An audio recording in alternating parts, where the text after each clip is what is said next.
Hello, welcome to the second episode of Slamcast, where we'll get to know all of the bands playing SummerSlam and maybe some other people from around the underground music sphere, as it were.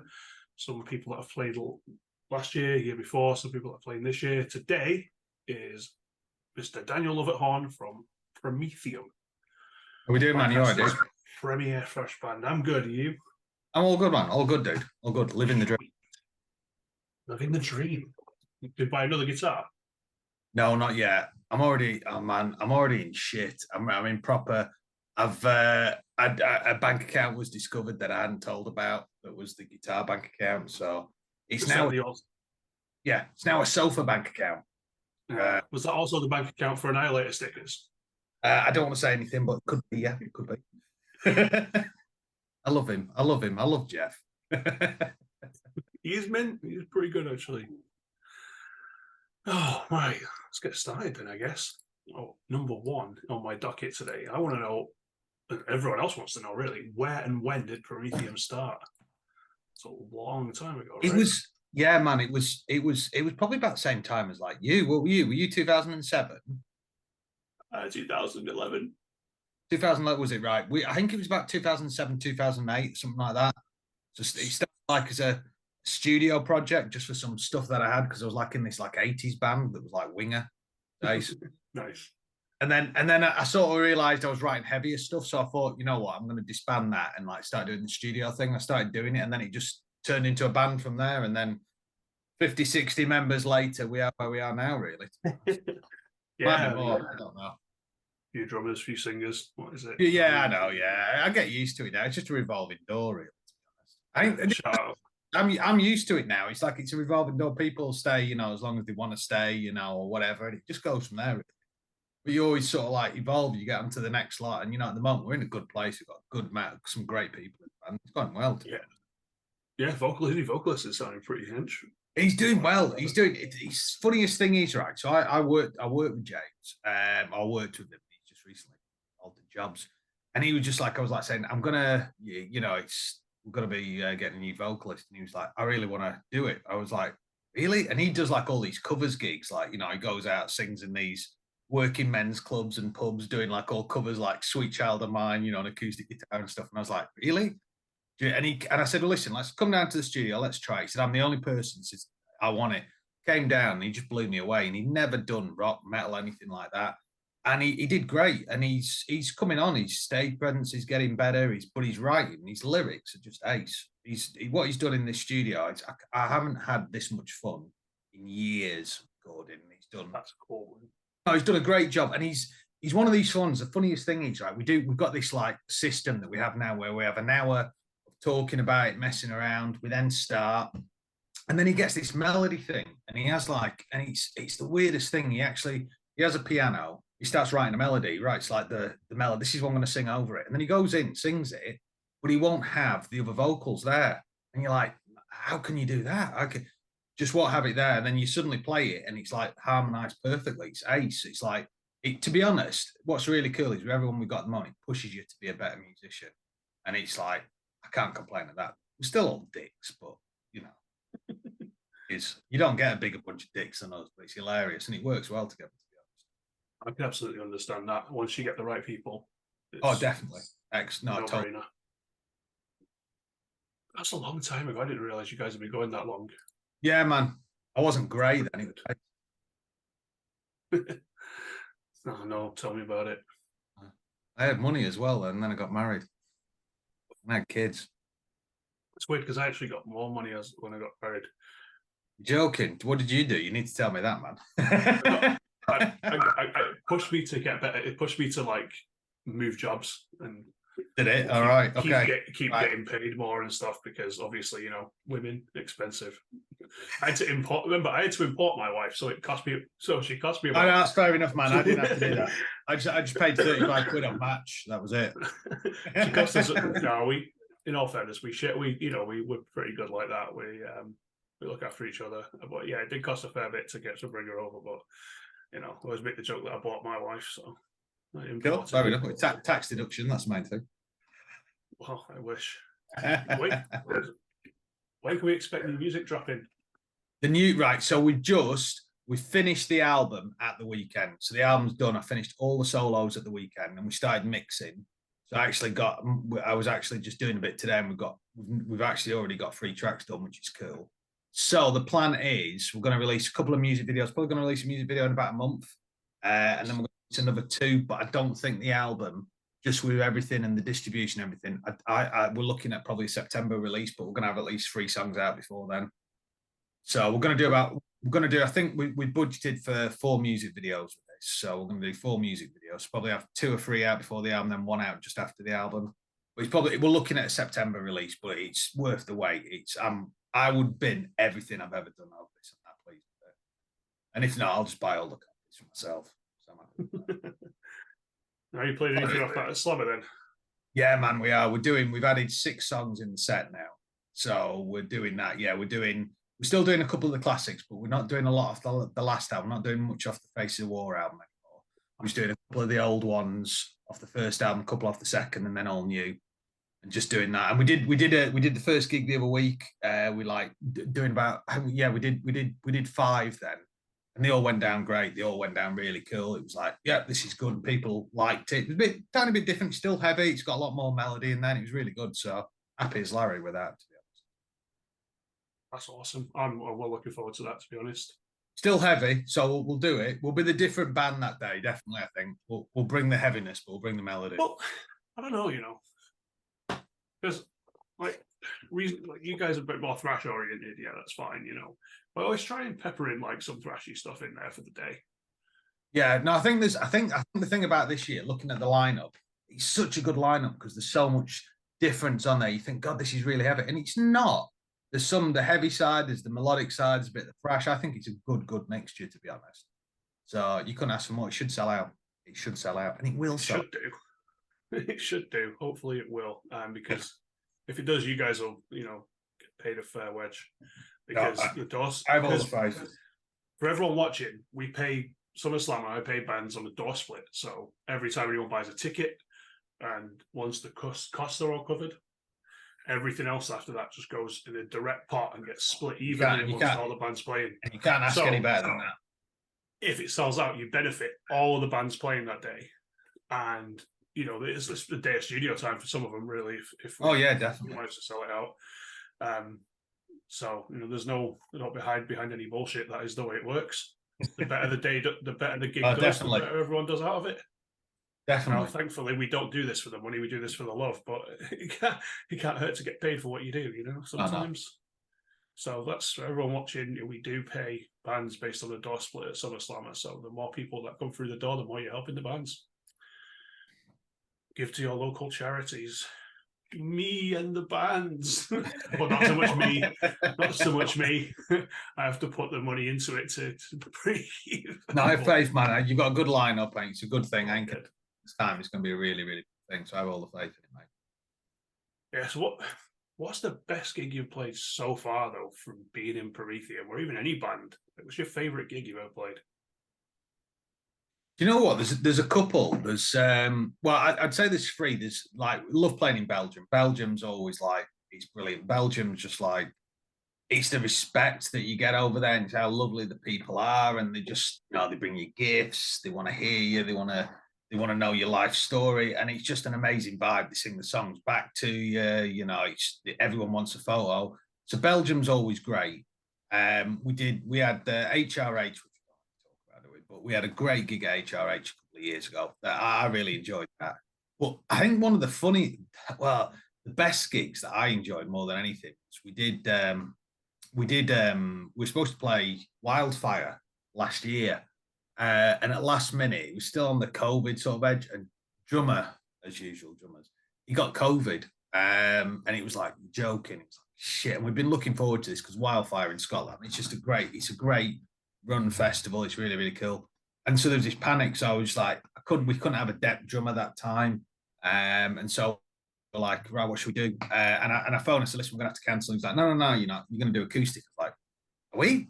Really? He was like, you sure? Because we got an acoustic album. And I was like, really? And I'm thinking, God, I've not played these songs acoustic in 2 years because of COVID. I'm like, and it's not as easy as what you think. You think, because of how we did it, I stripped the songs back and was rewrote the parts. And I was like, I've not even picked an acoustic guitar for 2 years. And I was like, shit, we've got 2 days. And the only rehearsal we could have was on the Saturday. It was on the Friday. Yeah, it was the Friday. It was the Friday morning. And so everyone, well, I had Ben, the bass player, and James, the singer, come round. He came round. It was about 6:30 in the morning. He was like, right, we're gonna have to do this because we're gonna have to set off at like 9. So we started rehearsing, and it was like, okay, this is awkward. This is like, it was one of them ones where I was thinking, can we get through it? And it was sort of like, oh God. We went through the set twice. It was like, oh, this is bad. This is like, Oh, shit. and so we drove in silence, like for 2.5 hours, all the way to Glasgow, just playing the acoustic CD, just silence. Just, did you listen? You're like, all looking, you understand that? Do you understand that? We got there, like everyone's like, oh, we can't wait to hear your set. We're so looking forward to it. And I was like, yeah, we're doing acoustic. And he was like, oh. And it was like this total, like, oh shit. Like there was this, and this one guy going, you're joking. Well, I was looking forward to seeing you electric. I'm like, yeah, well, we're doing acoustic. It's going to be really great. You're going to really enjoy it. Oh shit.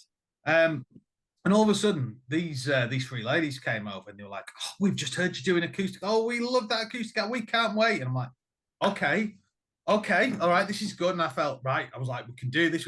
We got onto the stage and there'd like been, whoever the band were before, just like annihilated, done this really heavy set. And I'm sort of thinking, shit, we've had like 4 heavy bands and now we're going to go do an acoustic. And I got up and sound guy, I've seen loads of times, he's like, right, you all sorted down. I was like, yeah.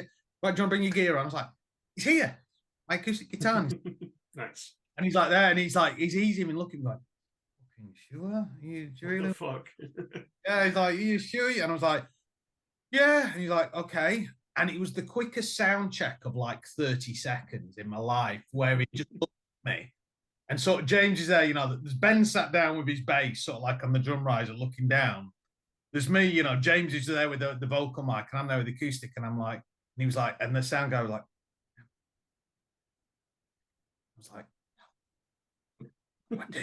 Like, I don't know. I said, what are you going to do? And he's like, I'm going to go to the back and just pray. And it sort of started, and we started this set, and the entire time, like, my head is just down, like, going, don't look at anyone, and as soon as we finished that last note, it was just like applause, and it was like, fucking hell, this is all right. This is, and we carried on, and we added a bit of the Promethium humor in. We did it. We had people clapping along, we had people singing, like, we did the murder song, and everyone was shouting murder.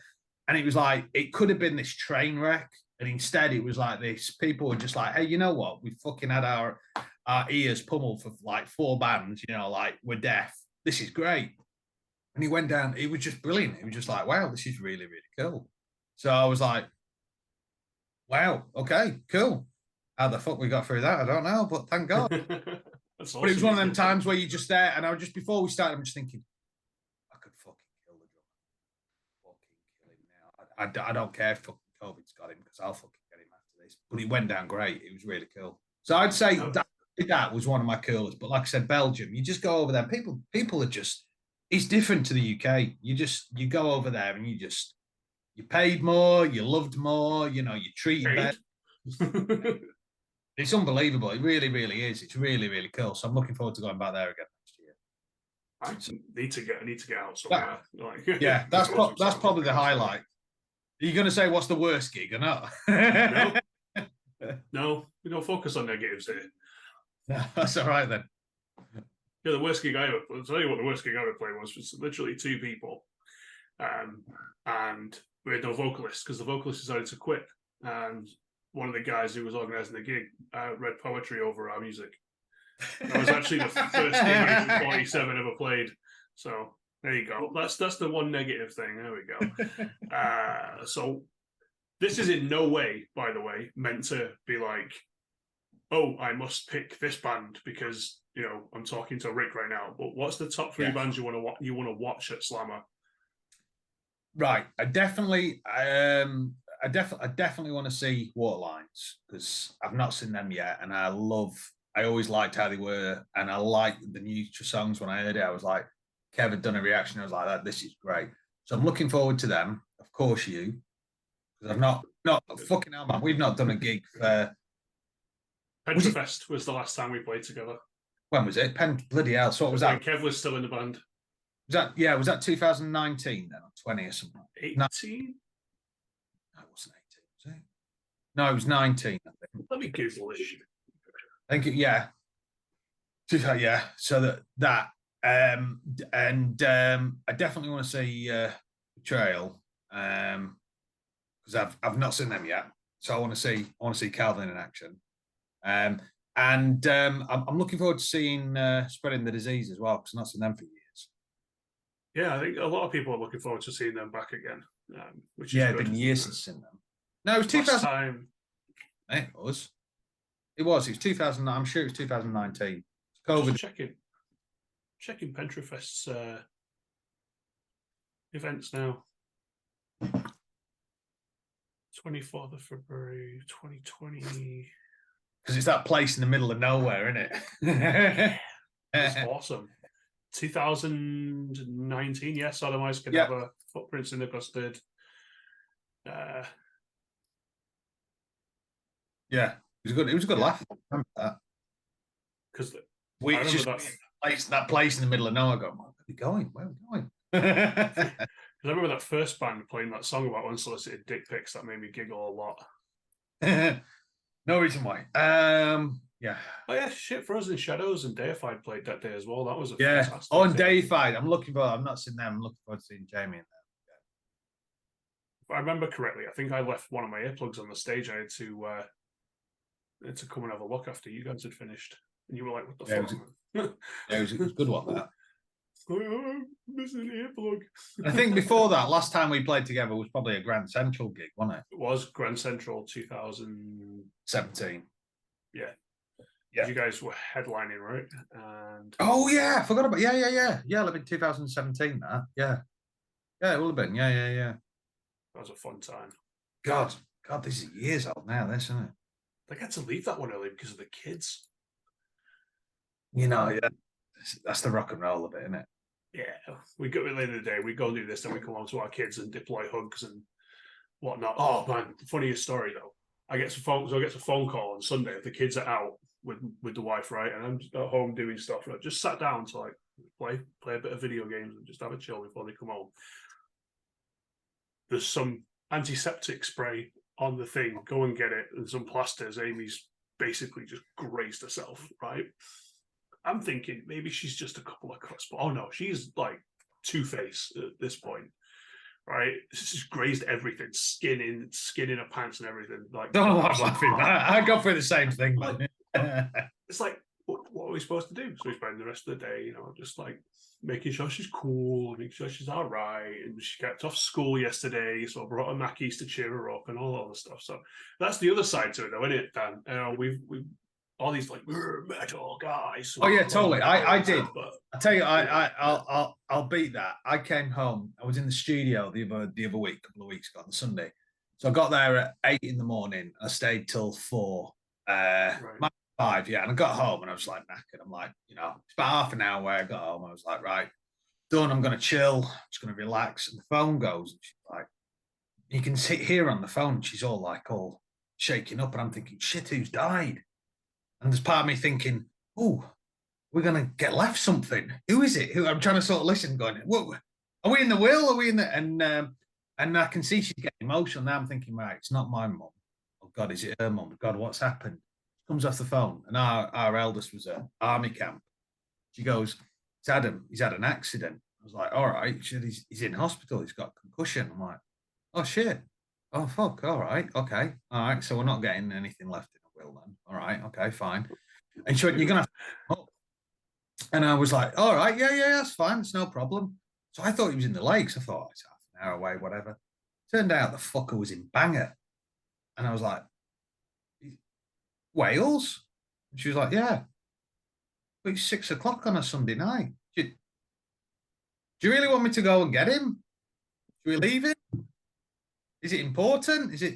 So I had to fucking travel all the way down to Bangor, on a Sunday night. And I kid you not, I got down there, and you're just like, your first thing you want to know is, he's been dicking around. You can tell that by the phone call you just had.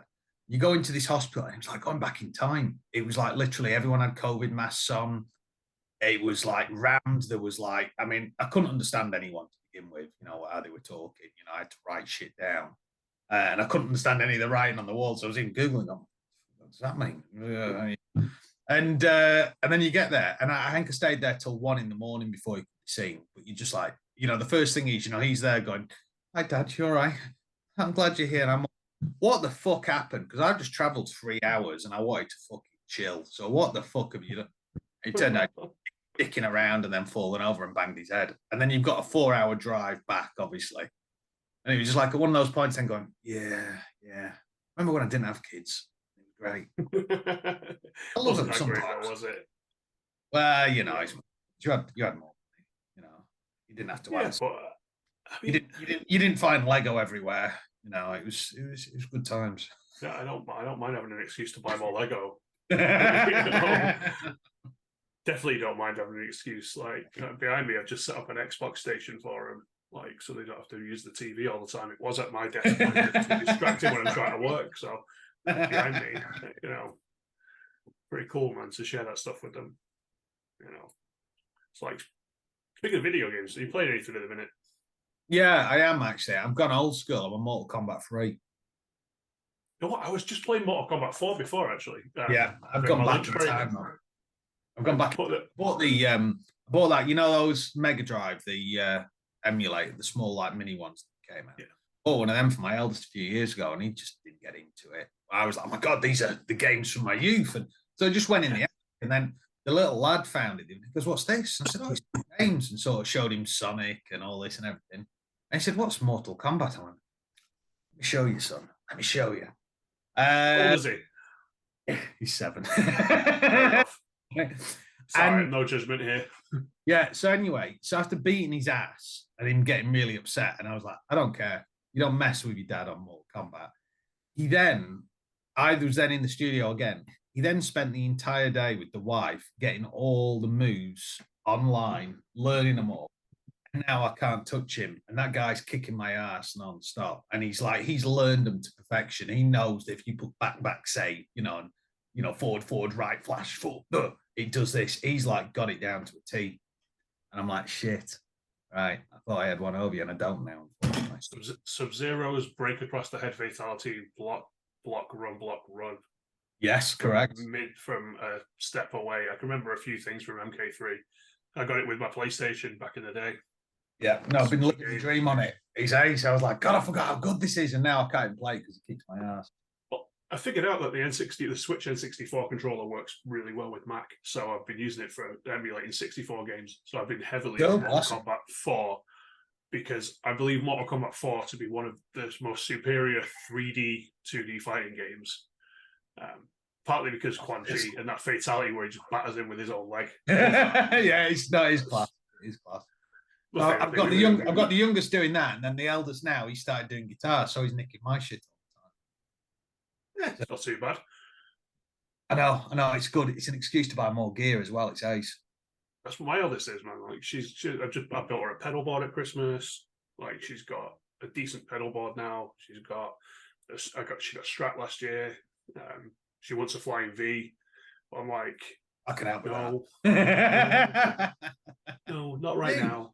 Yeah, she can't keep her room tidy for one, so she doesn't need more guitars yet.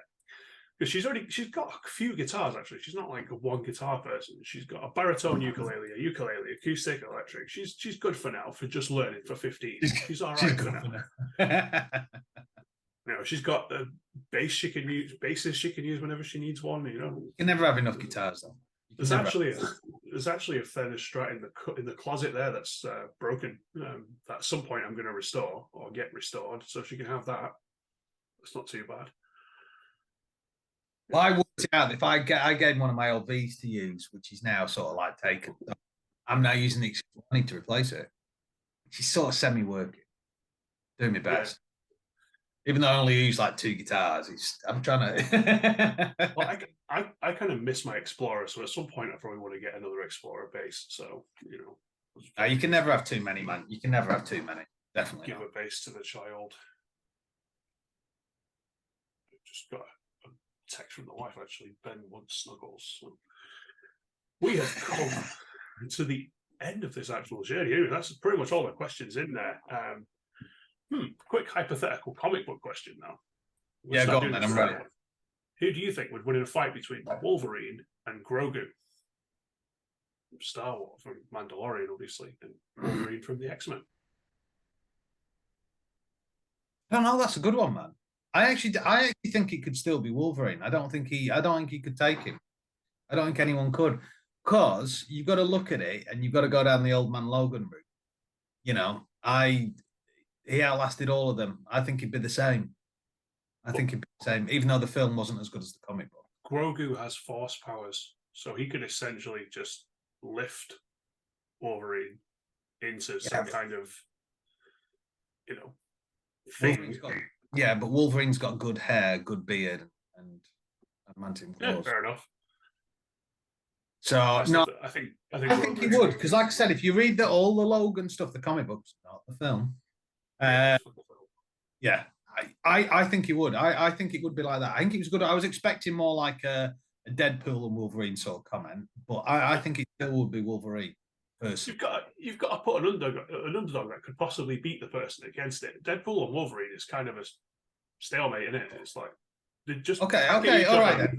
All right, well, Chuck and you. What about then Mandalorian against Deadpool? Mando, hands down. You reckon? He's chop up into bits and then hide the bits in different parts of the galaxy. Good point. Yeah, didn't think of that. Good point.